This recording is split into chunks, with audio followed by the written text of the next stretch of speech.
Қайырлы күн достар, сіздермен Нұрлан. Бүгін біз сіздермен бесплатный курс по трейдингу бойынша 3-ші сабаққа келіп отырмыз.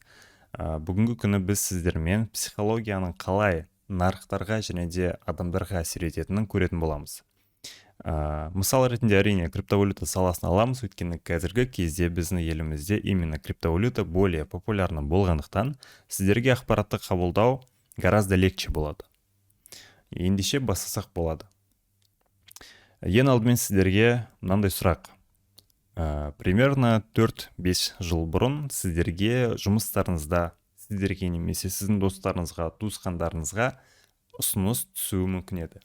Қандай десеңіздер, давайте мен сіздерге криптовалюта сатып алып берейін, биткоин сатып алып берейін, 35 мың, 40 мың, 50 мың, 90 мың теңгеге деген секілді ұсыныс көптеген түсуі мүмкін еді. Мен өзім лично 10 адамдай сұрастырып көрдім.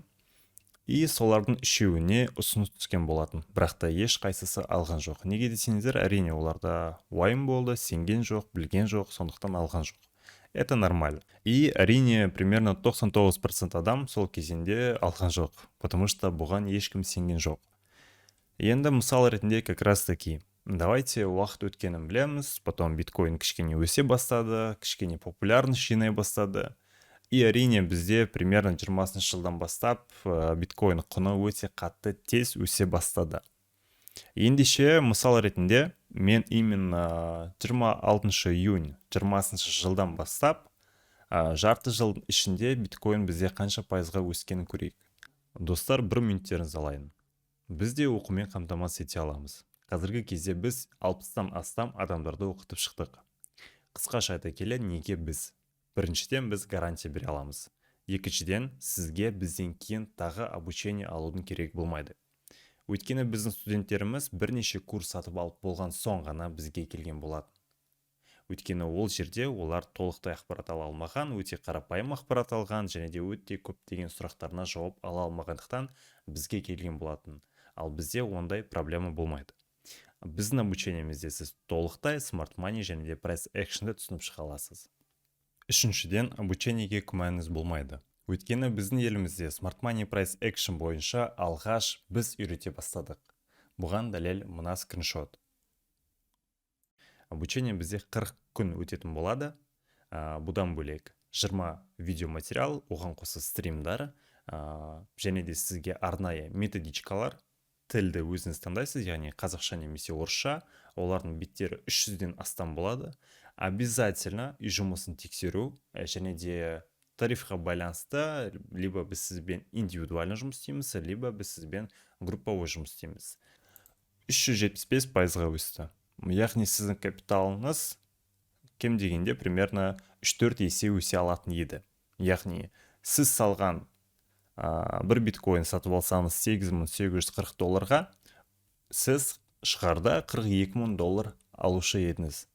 Яғни там примерно $33,000 таза пайда көруші едіңіз. Әрине, сіз бұны білген жоқсыз, көріп тұрсыз, то, что сізде мүмкіндік болған екенінде сатып алуға, бірақ та сатып алған жоқсыз, потому что сенген жоқсыз. И осы кезенде сізде қандай ощущение болады деп ойлайсыздар? Бұл ощущенияны біз как раз таки FOMO деп атаймыз. Қандай десеңіздер, чувство упущенной выгоды. Бұл FOMO. Яғни сізде мүмкіндік болды, бірақ та сіз оған сенбегендіктен, білмегендіктен, қорыққандықтан кірген жоқсыз. Сондықтан сіз, мен қазір ақша тауып алатын едім ғой, жарты жылда капиталымды 3-4 есе өсіріп алатын едім ғой деген секілді ойлар келуші еді. Бұның барлығын как раз таки біз именно FOMO деп атаймыз. Енді біз, яғни сіздер не істеуші едіңіздер? Әрине, биткоин құны өте қатты тез өсіп жатыр. Сол кезенде сіздердің барлықтарыңыз, яғни көбісі, именно осыны біліп жатқан адамдардан, едущий вагонның последний вагонына секіріп кетпекші боласыздар. Осы қатты болып жатқан ростың ішіндегі бір адамдары болғыларыңыз келді. Из-за чего? Из-за жадности. Биткоин құны $8,000 немесе $4,000 болған кезде алуға қорққан адамдар, биткоин құны 42,000, 40,000, $35,000 өскен кезде сатып алғысы келген адамдардың психологиясын сіз уже дәл осы кезеңде бақылай аласыз. Мына жерде ешкім сенген жоқ, барлығы қорықты.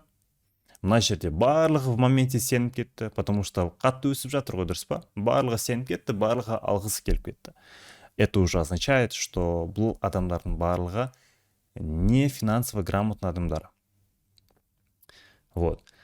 Енді бізде жалпы индекс крипто страха и жадности деген индикатор бар. Бұл индикатор просто оценивает общий настрой толпы. Біз білеміз то, что нарықтың барлығы всегда идет против толпы.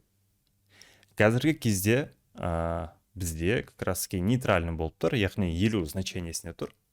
Бұл индексті сіздер әрине кіші таймфреймде ешқашан қолдана алмайсыздар.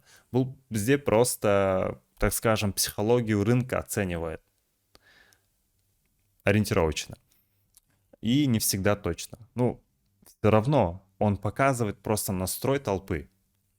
Енді мына кезеңде, жадный кезеңде индекс крипто страха и жадности бойынша значение 85-95 диапазонына дейін түскен болады. Мына жасыл жақ, ол как раз таки бізде жадный. Қызыл ол страх. Ал біз білеміз то, что нарық всегда против толпы жүретін, дұрыс па? Егер де барлығы сатып алып жатса, баға құлайды. Барлығы қорыққан кезде, бағасы қатты құлап, барлығы қорыққан кезде, страх бізде қатты болып жатқан кезде, баға наоборот өседі, потому что страх кезінде баға құлайды, соответственно, нарық всегда против толпы осылай жүреді. Яғни айта келе, мына жерге қайтадан оралайық. Мына диапазонда бізде баға өскен кезде, давайте мен бір күндік таймфреймге қояйын, бізде жадность 85-95 диапазонына дейін көтерілген болатын. И біз не бақылай аламыз? Бағаның 15 күннің ішінде 30%-ке құнын жоғалтуын біз бақылай аламыз. Яғни сіз $1000 салдыңыз, жарты айдың ішінде сіздің $1000 там $700 айналып кетті. Сізде қандай ощущение болады ішіңізде? Сіз хотели заработать быстрые деньги, да? Өйткені сіз мына жерде секіріп кеттіңіз ғой, едущий вагонның последний вагонына. Но вдруг сіз 15 күннің ішінде 30% капиталыңыздан айырылып қалдыңыз. Ішіңізде сізде ненависть, страх, сомнение, прям страшно болып жатыр эмоциялар. И әрине сізде примерно мынандай ой келеді. Давай мен, мынаны жауып тастайын, потом хотя бы осы ақшамды сатып қалайын. Деген секілді сіздерде ой 100% келеді.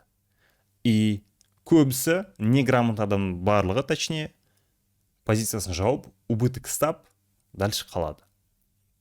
Яғни мына жерде слабые руки отсеиваются. Крупные игроки выходят в плюс. Потому что бұлардың барлығы бізде әрине не ликвидность. Вот. Далее біз не көріп тұрмыз?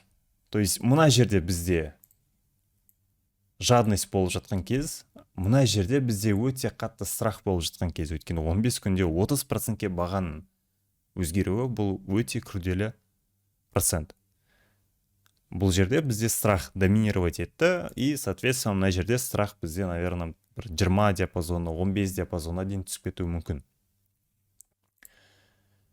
Баға бізде қайтадан стремительно өсті. Мына жерде страх болды, и біз көріп тұрмыз то, что отсеялось много-много людей осы диапазонда, и баға қайтадан өсе бастады. И дәл осылай біз как раз таки жадность мен страхты графикте бақылай отыра аламыз. Сонда нарық бізде ешқашан тіке өсе бере алмайды, и тіке құлай бере алмайды. Нарық всегда цикличный, всегда коррекциямен жүреді. Хоть кіші таймфрейм, хоть үлкен таймфрейм болса да, өйткені нарық, финансовый рынок всегда бізде фрактальный. Яғни старшы таймфреймде болып жатқан нәрсе бізде дәл осылай, хоть минутный таймфреймде де қайталанады. Естеріңізде болсын. Потому что нарық бізде фрактальный. И әрине, мыналарды өшіре тұрайын, бізде мына диапазон.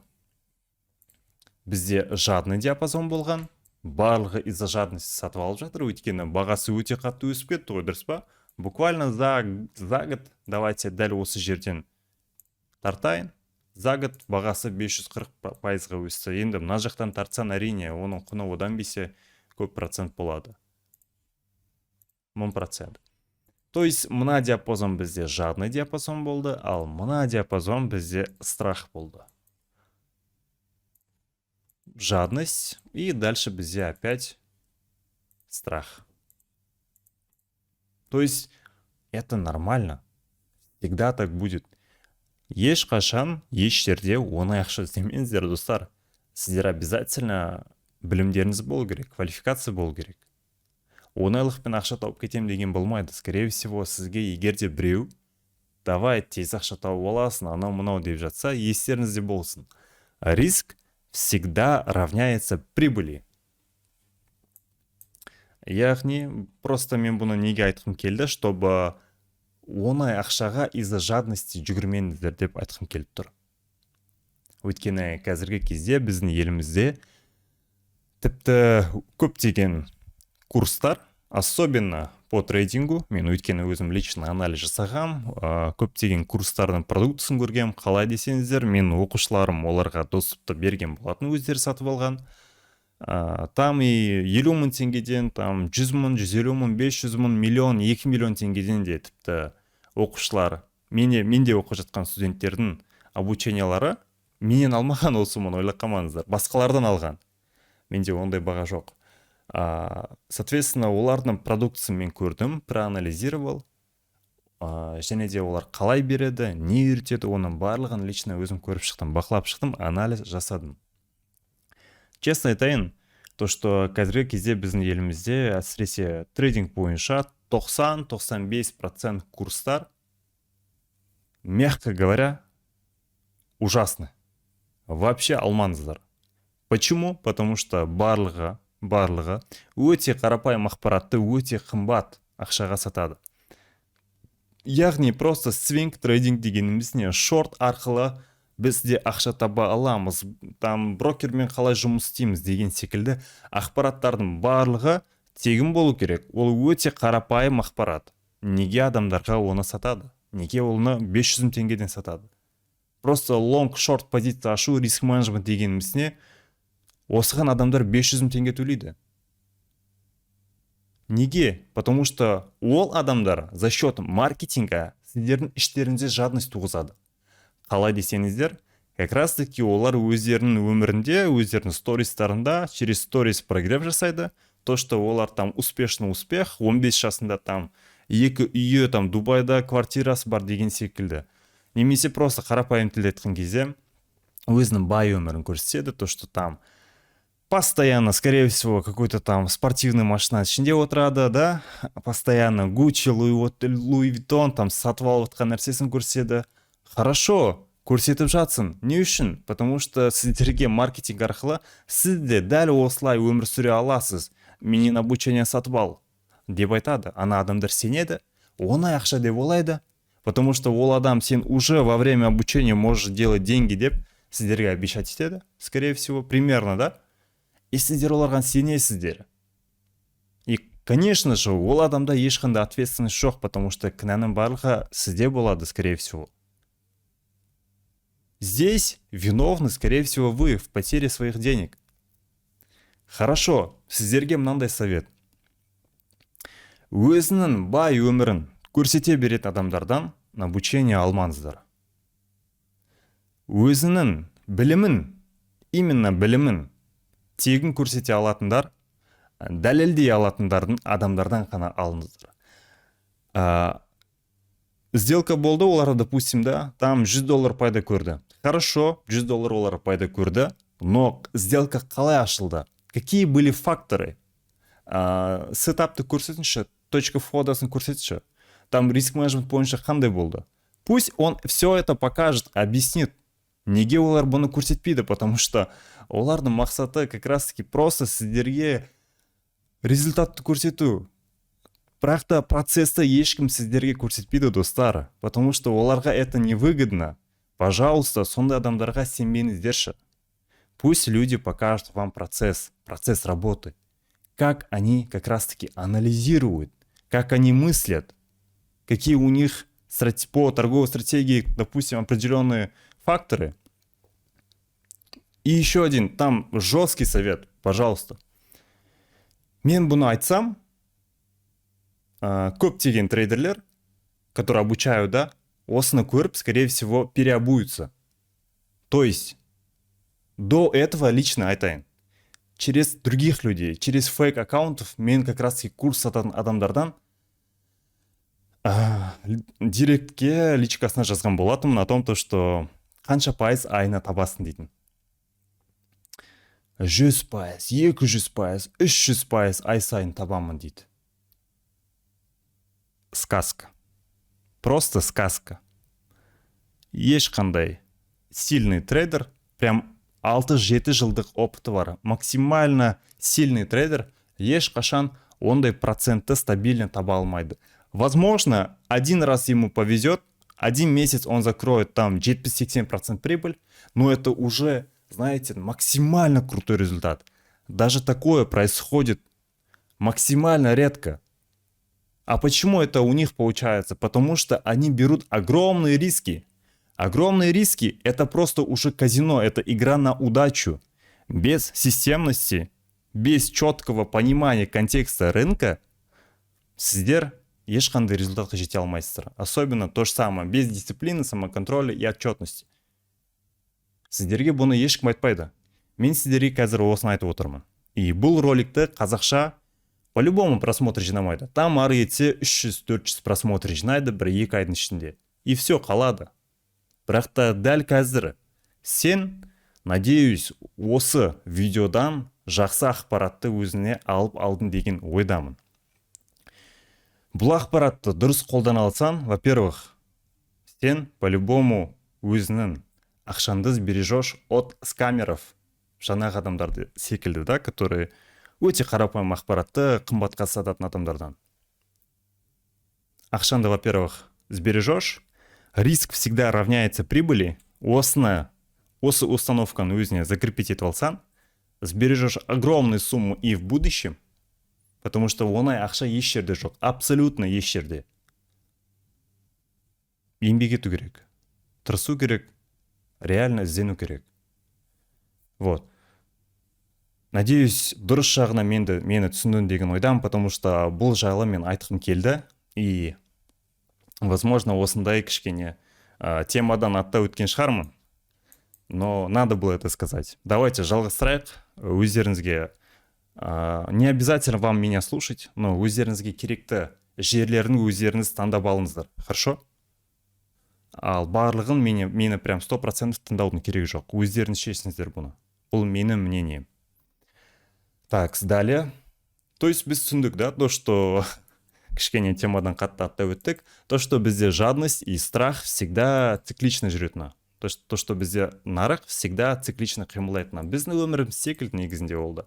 Бізде ешқашан тоқтамай бая алмаймыз, дұрыс па? И ешқашан все время жаман жаққа да кете алмаймыз. Біз всегда битіп, как-то живем, так скажем. Бұны барлығын негізінде мен өмірмен салыстырып, максимально оңай тілде жеткізе аламын, бірақ та ол роликті өте ұзақ болып кетеді, скорее всего. Мен бұны тек қана оқушылармен жеке өткіземін.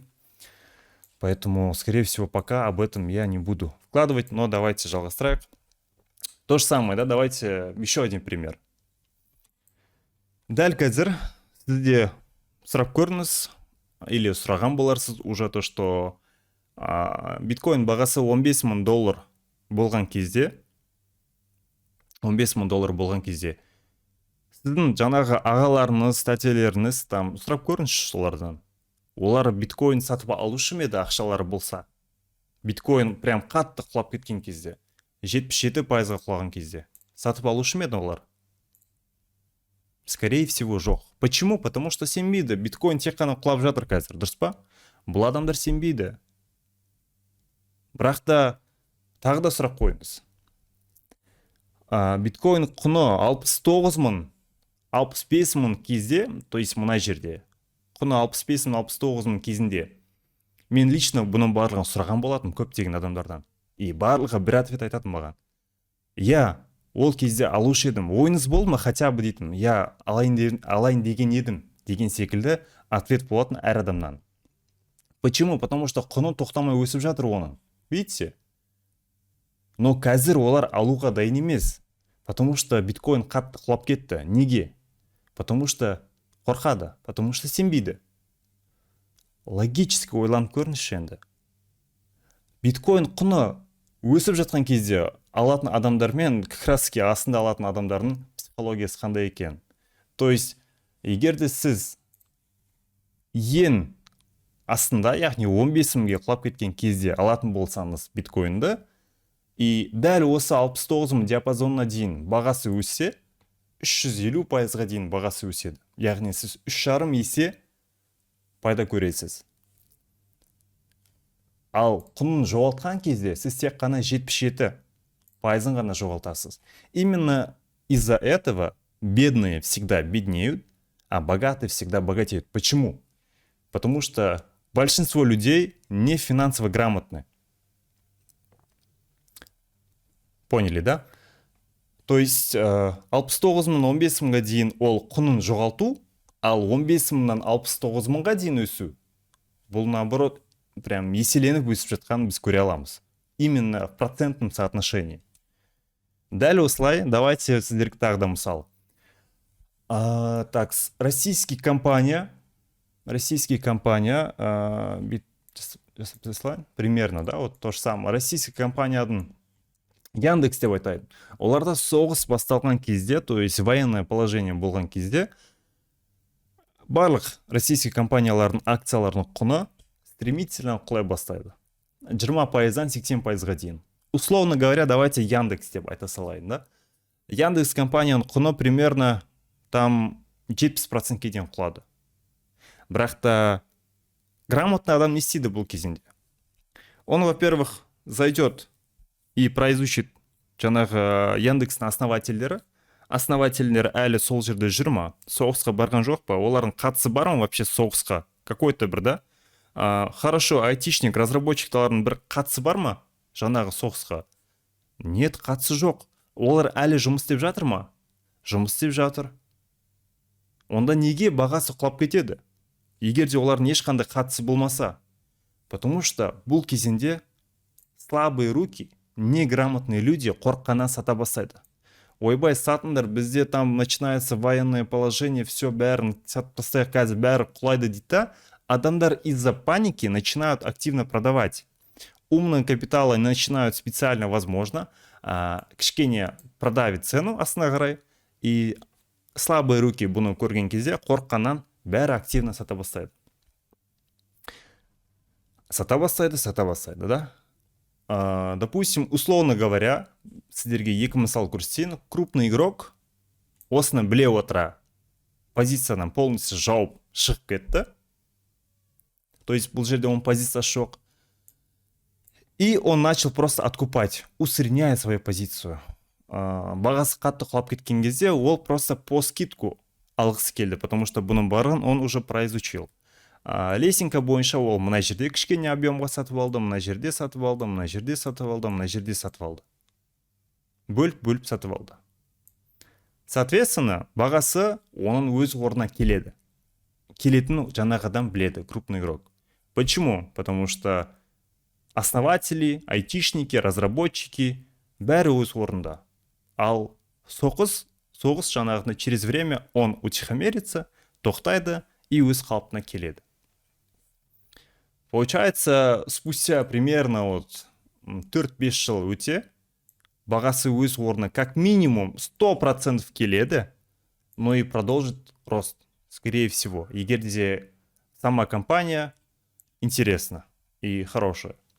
То есть, жаңағы адам, мына жерде шығып кеткен адам позициясынан, мына жерде усреднение арқылы позициясын алды, соответственно, усреднениесі бойынша средний сатып алған бағасы ол адамда осы болды. Осы жер. То есть, мысалмен да, биткоин парасы шықтыр, әрине, ешнәрсе етпейді деген ойдамын. То есть, примерно бұл адам мына жерде алып тұр ғой, получается. Осы жерлерде сатып алды. Средний бағасы, алған бағасы. И соған орай, во-первых, бұл адам мына падениядан, во-первых, выгоды көрді, потому что баға 40%-ке құлады. Бұл паденияны бұл адам қолданды, акциясын барлығын сатып жіберді. усреднение арқылы откупать ете бастады ең астыңғы значенияларында. И бағасы өскен кезде он увидел, во-первых, прибыль 30%. Усредненный диапазонын санайтын болсақ мына жерден 30% прибыль көрді. Примерно. Бұдан бөлек, из-за того, что он купил 30%-ке жеңілдік арқылы да, 30% жеңілдік арқылы сатып алғандықтан, бұда долясы именно, чтобы потом дивиденд төленген кезде, большая часть будет падать именно ему. Потому что бұрынғы суммасына қараған кезде бұның капиталы акциясы бойынша 30%-ке өсті. Уже. И осыны біле отыра, бұдан бөлек 30% қана пайда көрмей, но и дивиденды көбірек пайда көреді. Дивиденды арқылы. То есть двойная выгода болып тұр для умного капитала. Ал қорыққан адамдар в панике сата бастайды просто осы диапазонда и все. И они, конечно, будут терять свои деньги в основном. Так, далее. То же самое, давайте S&P 500 алайық. Бір күндік таймфрейм. S&P 500 бұл индекс бізде.